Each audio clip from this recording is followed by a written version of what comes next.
기독교대학감리회는 지난 2012년 주요 교단 가운데 가장 먼저 세습금지법을 제정했습니다.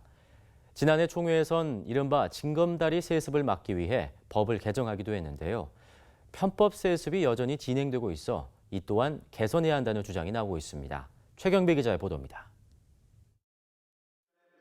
지난 2012년 기독교대학감리회가 세습금지법을 통과시키자 교계 안팎에선 교회 담임 목사직을 대물림하는 일을 근절하는 법안이 만들어졌다며 일제히 환영하는 분위기였습니다.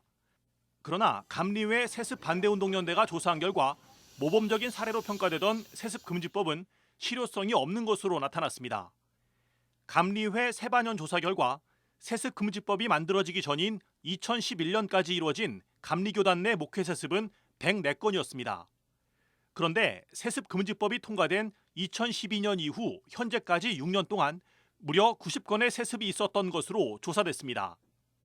부모와 자녀가 연속해서 같은 교회 담임이 될 수 없도록 한 법조항을 피해 부모와 자녀 사이에 제3의 인물을 잠시 끼워 넣는 이른바 징검다리 세습이 논란이 되자 감리교는 지난해 부모와 자녀 또는 자녀의 배우자를 10년 동안 같은 교회 담임자로 파송할 수 없도록 법을 강화했습니다. 하지만 이 또한 소용이 없었습니다. 올해 감리교단 내에서 진행된 목회세습은 15건으로 세습금지법 제정과 보완에도 불구하고 전혀 줄어들지 않은 것으로 나타났습니다. 감리회 세반년은 올해 입법총회에 통합 또는 분립을 했을 경우에도 세습금지법을 적용받도록 하는 내용의 개정안이 상정돼 있지만 이 또한 충분하지 않다면서 별도의 개정안을 제안했습니다.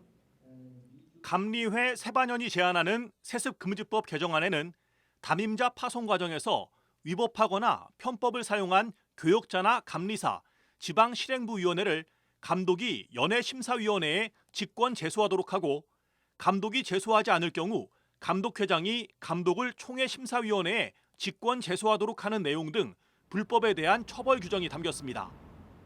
한편 감리회 세반년은 SNS를 통해 감리교단 내에서 지금까지 진행된 세습 사례를 공개하고 세습 완료 또는 의혹이 있는 교회와 교역자에 대한 제보를 요청했습니다. CBS 뉴스 최경배입니다.